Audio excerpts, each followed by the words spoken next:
Welcome, students. This is the last topic of this chapter. Reproductive health is the topic. आइए start करते हैं इसको पढ़ना। आप सबको पता ही है, अभी तक हम इतना पढ़ चुके हैं कि जो सेक्सुअल मैच्योरेशन का जो प्रोसेस होता है वो धीमे धीमे होता है. It is gradual and it takes place while general body growth is still going on. मतलब ये कि आपकी बॉडी जो है वो ग्रोथ कर रही होती है धीरे धीरे, और उसके साथ साथ लास्ट में फिर आपकी सेक्सुअल मैच्योरेशन भी धीरे धीरे स्टार्ट हो जाती है. यानी जो एज ऑफ एडोलेसेंस है उसमें हम ये देखते हैं. Therefore, some degree of sexual maturation does not necessarily mean that the body or the mind is ready for sexual acts and for having and bringing up children. तो मतलब आप ये बिल्कुल मेरी बात समझना या समझें कि थोड़ी बहुत सेक्सुअल मैच्योरिटी आ जाने के बाद जो बॉडी होती है, जो ह्यूमन बॉडी है, वो सेक्सुअल एक्ट के लिए या चिल्ड्रंस को ग्रो करने के लिए या चिल्ड्रंस को बियर करने के लिए अपनी बॉडी के अंदर वो तैयार हो गई है, ऐसा बिल्कुल भी नहीं है. तो हम ये कैसे डिसाइड करें कि बॉडी या माइंड पूरी तरह से इस रिस्पॉन्सिबिलिटी को लेने के लिए तैयार हो गया है? क्योंकि हम लोगों के ऊपर बहुत डिफरेंट काइंड्स के प्रेशर्स होते हैं अबाउट द इशू. देखो, हमारे फ्रेंड से प्रेशर आ सकता है for not participating in many activities, whether we really want to or not. There can be pressure from the families to get married and start having children. There can be pressure from the government agencies to avoid having children. So all these aspects are related to the reproductive health. In this situation, making choice becomes difficult. हर एक इंसान की जो body है उसकी growth का जो level है या ग्रोथ करने का जो तरीका है वो अलग अलग होता है. किसी की ग्रोथ स्लो होती है, किसी की ग्रोथ फास्ट होती है. तो हमें एक दूसरे का के साथ कंपेयर नहीं करना चाहिए, अपने फ्रेंड्स के प्रेशर में नहीं आना चाहिए या फ्रेंड्स के साथ कंपेयर नहीं करना चाहिए अपने आप को. तो इसी प्रकार से अगर कोई हमारे ऊपर प्रेशर, अनड्यू प्रेशर क्रिएट कर रहा है, चाहे वो हमारा फैमिली मेम्बर ही क्यों ना हो, तो हमें उस प्रेशर को अवॉइड करना चाहिए. We must also consider the possible health consequences of having sex. तो देखिए, जो सेक्सुअल एक्ट होता है उसके साथ कुछ हेल्थ कॉन्सिक्वेंसेस भी जुड़े हुए हैं. मे बी कोई सेक्सुअली ट्रांसमिटेड डिसीज आपको हो जाए, ऐसा भी तो हो सकता है. क्लास 9th में हमने पढ़ा था कि diseases can be transmitted from person to person in a variety of ways. और जो सेक्सुअल एक्ट होता है, it is a intimate connection between bodies, and it is not surprising that many diseases can be sexually transmitted. अब sexually transmitted diseases के नाम की बात करें तो बैक्टीरियल डिसीजेस हो सकती हैं जैसे गोनोरिया, सिफिलिस. वायरल इन्फेक्शन हो सकते हैं, वायरल डिसीज हो सकती हैं जैसे कि वार्ट्स है, HIV एड्स है. Is it possible to prevent the transmission of such diseases during sexual act? Yes, it is possible. इसके लिए प्रिवेंटिव मेजर्स का यूज किया जा सकता है, जैसे condoms. It is like a covering for the penis. तो अगर कॉन्डोम को यूज करेंगे तो पेनिस के ऊपर इसको आप यूज करते हैं, और during sex it prevents the transmission of any infection from your partner. तो इस तरह से हो सकता है. देखिए, सेक्सुअल एक्ट जो होता है it has the potential to lead to the pregnancy.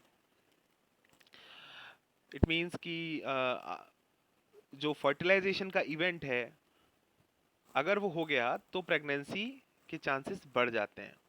और एक बार प्रेगनेंसी आ जाए तो बॉडी के ऊपर काफ़ी इसका इफेक्ट पड़ता है, क्योंकि बॉडी से प्रेगनेंसी जो होती है बहुत सारी डिमांड्स रखती है ना. और जो वुमेन का जो माइंड होता है उसके ऊपर भी प्रेशर आता है if she is not ready for it, है ना. और वो प्रेग्नेंट हो जाए तो उसको मतलब काफ़ी डिमांडिंग हो जाता है. और उसकी हेल्थ पर इसका नकारात्मक प्रभाव, एडवर्स इफेक्ट पड़ सकता है। देयरफॉर बहुत सारे ऐसे तरीके हैं जिनको डिवाइस किया गया है, जिनको बताया गया है कि जिससे कि प्रेगनेंसी को अवॉइड किया जा सकता है, और इन्हें हम बोलते हैं contraceptive methods. These contraceptive methods fall in number of categories। जैसे सबसे पहली कैटेगरी जो है वो है creation of mechanical barrier so that the sperm does not reach the egg। तो एक बैरियर यानी एक अवरोध बना देना, एक बैरियर लगा देना ताकि जो स्पर्म है वो फर्टिलाइजेशन करने के लिए एग तक ना पहुंच पाए। तो उसके लिए बेस्ट है कॉन्डोम्स। अब ये जो कॉन्डोम्स होते हैं ये मेल कॉन्डोम्स भी होते हैं और फीमेल कॉन्डोम्स भी होते हैं, दोनों के लिए आपको मिलते हैं ये। तो these are the coverings worn on the penis or placed in the vagina and they can serve this purpose। So they are a kind of mechanical barrier that prevent the sperm to reach the egg। Second category जो है, second category देखिए, first category यहाँ पर हमने पढ़ी mechanical barrier, second category is the contraceptive pills. तो contraceptive pills जिसको हम ओरल पिल्स के बारे तौर पर जानते हैं। So they change the hormonal balance of the body so that the eggs are not released। इसका मतलब क्या? Stop these pills, stop ovulation। Ovulation is the process of release of egg from the ovary। So oral pills stop ovulation, and so eggs are not released, and so the fertilization cannot occur। These drugs commonly need to be taken orally, so that's why they are called as oral pills। Since they change the hormonal balances, they can cause side effect too। but इनका क्या होता है ना, oral pills का side effect होता है body पर, क्योंकि देखिए हमारा जो हार्मोनल बैलेंस है उसको चेंज कर देती हैं। इस वजह से आप अगर साइड इफेक्ट फील कर रहे हैं तो उनको यूज ना करें। थर्ड कैटेगरी जो है कॉन्ट्रासेप्टिव डिवाइसेस की, वो है लूप, या जिसको कॉपर टी के तौर पर हम लोग जानते हैं। कॉपर टी जो होती है it is a kind of ऐसा, इसका शेप ऐसा होता है, टी के आकार का होता है, और इसको कहाँ प्लेस किया जाता है? It is placed in the uterus. इसको यूटेरस में प्लेस किया जाता है, it is placed in the uterus. और जब इसको यूटेरस में लगा दिया जाता है तो जो कैसे काम करती है, it reduces sperm motility.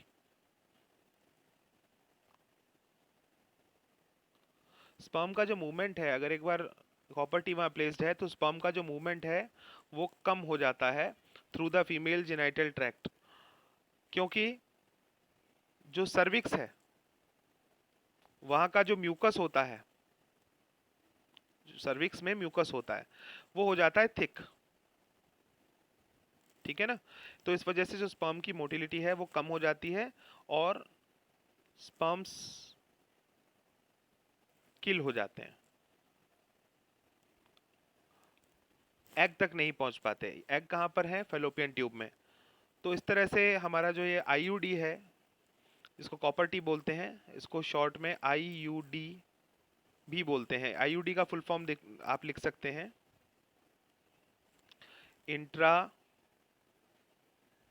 Uterine device. नाम से समझ में आ गया होगा, it is placed in the uterus. Intra uterine यानी यूटेरस के अंदर प्लेस की जाने वाली डिवाइस को हम कॉपर टी या लूप कहते हैं। Again these copper Ts can also cause side effects because ये इरिटेशन कर सकते हैं यूटेरस के अंदर। ठीक है, तो फिर अब चौथा तरीका एक और है, fourth is the surgical method. Surgical method, तो सर्जिकल मेथड में क्या होता है कि या तो फेलोपियन ट्यूब को आप कट कर देते हैं, या हम वास डिफरेंस को कट कर देते हैं। ठीक है ना? वास डिफरेंस किस में होता है? मेल में। और फेलोपियन ट्यूब किस में होती है? फीमेल में। तो if we cut the vas deferens then we call it vasectomy. Okay, and if we cut the fallopian tube then we call it tubectomy. तो वैसेक्टमी और ट्यूबिक्टमी जो हैं, these are the surgical methods for contraception, और ये permanent method की तरह हो जाते हैं एक तरीके से। तो ठीक है ना। तो these methods can be used to create blocks, यानी अवरोध बना दिया जाता है, और मेल और फीमेल गैमेट्स आपस में मिल नहीं पाते, फर्टिलाइजेशन नहीं हो पाता।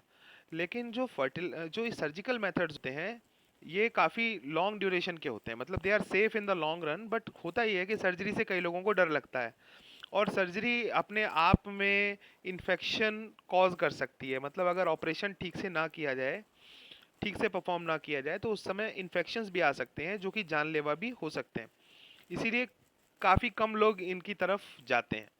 तो अब ये पेशेंट की चॉइस के ऊपर डिपेंड है कि वो मैकेनिकल बैरियर यूज़ करता है, या इंट्रा यूटेराइन डिवाइस जिसको हम कॉपर टी कहते हैं उसको यूज़ करता है, या ओरल पिल यूज़ करता है, या सर्जिकल मेथड के लिए जाता है। तो ये डिपेंड करता है पूरी तरह से जो पर्सन है उसके ऊपर। तो आगे चलते हैं। Surgery can also be used for removal of unwanted pregnancies. तो देखिए, ये आपने सुना होगा, अनवांटेड प्रेगनेंसीज को हटाने के लिए सर्जरी का इस्तेमाल, है ना। इसके अलावा एबॉर्शंस कराए जाते हैं, जिसको हम मेडिकल टर्मिनेशन ऑफ प्रेगनेंसी कहते हैं, medical termination of pregnancy, abortion, है ना, एबॉर्शन, ABORTION। ये तो ये भी कराया जा सकता है, लेकिन ये बड़ा रिस्की हो जाता है भाई, क्योंकि फीमेल की बॉडी पर बहुत बड़ा इम्पैक्ट पड़ता है इसका। ये तब कराया जाता है जब प्रेगनेंसी हो जाए और उसके बाद आप बेबी को रिमूव करना चाहें, तो ये अपने आप नहीं हो सकता, डॉक्टर के प्रिस्क्रिप्शन पर होता है। और इसका जो है ना, लोग मिसयूज भी कर रहे हैं आजकल, बिकॉज अगर उनको पता चलता है तो सेक्स सिलेक्टिव एबॉर्शन करा देते हैं। अगर उनको पता चलता है कि फीमेल फीटस है, तो वो इलीगल सेक्स सिलेक्टिव एबॉर्शन कराते हैं, यानी फीमेल फीटिसाइड, फीमेल को किल करने का काम कर देते हैं। For a healthy society, female male sex ratio must be maintained. तो ये गलत हो रहा है जो कुछ भी हो रहा है, और इसीलिए गवर्नमेंट ने अल्ट्रासाउंड वाली जो टेक्निक है, अल्ट्रासाउंड से पता लगाया जाता था कि सेक्स कौन सा है जो चाइल्ड है उसका, तो अल्ट्रासाउंड पर बैन लगा रखा है। इसीलिए किस अल्ट्रासाउंड पर कौन सा बैन? अल्ट्रासाउंड से जो सेक्स डिटर्मिनेशन है उस पर, सेक्स डिटर्मिनेशन, इस पर बैन लगा रखा है। तो इसीलिए है ना।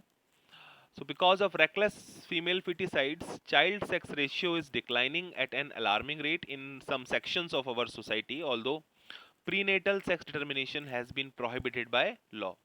तो प्रीनेटल सेक्स डिटर्मिनेशन का मतलब क्या है? जन्म से पहले बच्चे का जो सेक्स है उसको पता करना प्रीनेटल सेक्स डिटर्मिनेशन कहलाता है। To know about the sex of child before birth is called as prenatal sex determination, and it is prohibited by law, यानी कानूनी तौर पर इस पर बैन है। We have noted earlier that reproduction is the process by which organisms increase their population. हम सबको पता ही है कि किसी भी population size को बढ़ाने के लिए reproduction एक important process है, और rates of birth and death in a given population will determine its size. तो किसी भी पॉपुलेशन का जो साइज होता है उसको कौन डिटरमाइन करता है? कितनी बर्थ हो रही हैं और कितनी डेथ हो रही हैं, ये डिटरमाइन करता है। The size of the human population is a cause for concern for many people. This is because an expanding population makes it harder to improve everybody's standard of living. तो आजकल आप देख रहे हो देश में पॉपुलेशन साइज बहुत बड़ा हुआ है और बढ़ता चला जा रहा है, तो ये हमारे लिए कंसर्न है, बिकॉज इसकी वजह से बहुत सारी प्रॉब्लम्स हमारी सोसाइटी में क्रिएट हो रही हैं, और हमारा जो लिविंग स्टैंडर्ड है वो पुअर होता चला जा रहा है। If inequality in society is the main reason for poor standards of living for many people, the size of population is relatively unimportant. If we look around us, what can we identify as the most important reason for poor living standards? तो आपको अगर पूछा जाए reason क्या है, इतने जो poor leaving standards हैं हमारी कंट्री में या बांग्लादेश में या और देशों में जो हमारे जैसे हैं, तो उसके पीछे एक तो इलिटरेसी एक बहुत बड़ा रीज़न है, और इलिटरेसी की वजह से ही पॉवर्टी आती है ना। और ये सारे कारण हैं, फिर पॉपुलेशन साइज का बढ़ना भी एक उसके पीछे रीज़न है। तो इन सबको आप बता सकते हैं। Thanks students for watching.